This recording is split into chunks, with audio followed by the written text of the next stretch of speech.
ಸಿಕ್ಕಾಪಟ್ಟೆಯಲ್ಲಿ ಕೇರಳ ರಾಜ್ಯದ ಕಸ ಎಲ್ಲ ಆಸ್ಪತ್ರೆದಾಗಲಿ ಅವರು ಇದ್ರದ್ದಾಗಲಿ ಎಲ್ಲ ಕಸ ತಂದು ನಮ್ಮ ಗೋಲ್ಗುಡ್ಡೆ ತಪ್ಪಾಗ್ತಾಯಿದ್ದಾರೆ. ಇಲ್ಲಿ ಅಧಿಕಾರಿಗಳು ಡೇಟ್ಲಿ ಏನು ಕಾಯ್ತಿದ್ದಾರೆ ಅವರು? ಸುಮ್ಮನೆ ಎಲ್ಲ ಗಾಡಿ ಯಾರು ಬರ್ತದೆ ಬಿಟ್ಬಿಟ್ಟು ಸುಮ್ಮನೆ ಏನೋ ರೋಲ್ ಕಲ್ಲಿಸ್ಕೊಳಕ್ಕೆ ಬಿಟ್ಟಿದ್ದಾರೋ ಏನೋ ಗೊತ್ತಿಲ್ಲ. ಈ ಥರ ಮಾಡ್ಬಿಟ್ಟು ಈಗ ಅವ್ರು ಹೋಗೋ ದಾರಿಯಲ್ಲಿ ಈ ಥರ ಆಗಿದ್ರೆ ಬಿಡ್ಬಿಡ್ತಿಲ್ಲ. ವಾಸನೆ ಅಂದರೆ ವಾಸನೆ, ಈಗ ಯಾಕೋ ಡೆಂಗು ಜ್ವರನ ಆ ಜ್ವರನ ಈ ಜ್ವರನ ಎಲ್ಲ ಬರ್ತಾಯಿದೆ ಕೇರಳ ಕಡೆಯಿಂದ. ಈ ವಾಸನೆ ಕೊಡ್ಕೊಂಡ್ರೆ ಇಲ್ಲಿವ್ರಿಗೆ ಬರಲ್ಲ ಅಂತ ಏನು ಗ್ಯಾರಂಟಿ? ಇಲ್ಲ ಅವ್ರ ಮನೆ ಮುಂದೆ ಅಧಿಕಾರಿ ಅವ್ರ ಮನೆ ಮುಂದೆ ಈ ಥರ ಇದ್ರೆ ಬಿಡ್ತಿದ್ರಾ? ಇಲ್ಲ ಹೋಗೋರು ದಾರಿಯಲ್ಲಿ ಇರ್ತಿದ್ರೆ ಬಿಡ್ತಿದ್ರು. ಈ ಥರ ಹಂಗಂತ ವಾಸನೆ ಹೊಡಿತಾ ಇದ್ದಲ್ಲ, ಏನು ಅಧಿಕಾರಿಗಳಿಗೆ ಕಣ್ಣೇ ಕಾಣ್ತಾ ಇಲ್ವಾ ಇದು?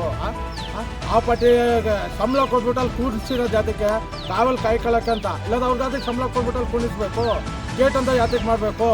ಎಲ್ಲ ಗೇಟ್ಗಳು ಬಂದ್ ಮಾಡ್ಬೋದಲ್ಲ. ನಮ್ದು ಊರು ಒಳಗಡೆ ಕಸ ಬಂದಮೇಲೆ ಏನು ಹೊರಗಡೆ ಏನು ಬರಲ್ಲ, ಕಣ್ಣಿಗೆ ಕಸ ಆಗ್ಬಿಟ್ಟು ಹೋಯ್ತಿರಲ್ಲ ಬೇರಾಗಿ. ಅಧಿಕಾರಿಗಳು ಕಾಣಿಸ್ತಿಲ್ವ ಇದು? ನಿಮ್ಮ ಮನೆ ಮುಂದೆ ಆಗಲಿ ನಿಮ್ಮ ಹೋಗೋ ದಾರಿಲಿ ಆಗಲಿ ವಾಸನೆ ಕೊಡ್ಕೊಂಡು ಹೋಗ್ತೀರಾ ನೀವು? ಹೆಂಗಲ್ ಗೊತ್ತು? ಈಗ ಮಕ್ಕಳಿಗೆಲ್ಲ ಜರಾಗಿ ನಗರ ಮೈಸೂರು ಆ ಕಡೆ ಎಲ್ಲ ಅಡ್ಮಿಟ್ ಮಾಡ್ತಿರ್ತಾರೆ, ಡ್ಯೂಟಿರೋರು ಅಡ್ಮಿಟ್ ಮಾಡ್ಕೋತಾರೆ. ಎಲ್ಲಿರೋರು ಎಲ್ಲಿಗೆ ಹೋಗ್ಬೇಕು? ನಿಮ್ಗೇನು ಏನು ಕಣ್ಣೇ ಕಾಣಿಸ್ತಾ ಇಲ್ವಾ? ಎಷ್ಟಲ್ಲಿ ಅಂತ ಮಾಡೋದು ಕಸ ನೋಡೋದು ಗಬ್ಬು ವಾಸನೆ. ಬನ್ನಿ ಒಂದು 5 ನಿಮಿಷ ನಿನ್ಕೊಳ್ಳಿ, ನೀವು ಹೇಳ್ದಂಗೆ ನಾವು ಕೇಳ್ತೀವಿ ಅಲ್ಲಿ. ಹೇಳ್ತೀವಿ ಅಂತ ನಿಮ್ಗೆ ಭಯನೇ ಇಲ್ಲ ನಂಗೆ ಆಗ್ಬಿಟ್ಟೈತೆ. ಇವ್ರು ಮಾಡ್ತಾರೆ ನಾವು ಕೂತ್ಕೊಳ್ಳೋ ಅಂತ.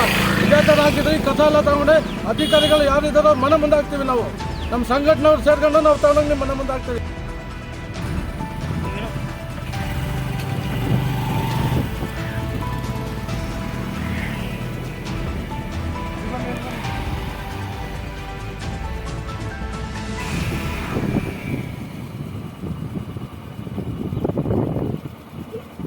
ಕುತ್ಕೊಳ್ಳಿ.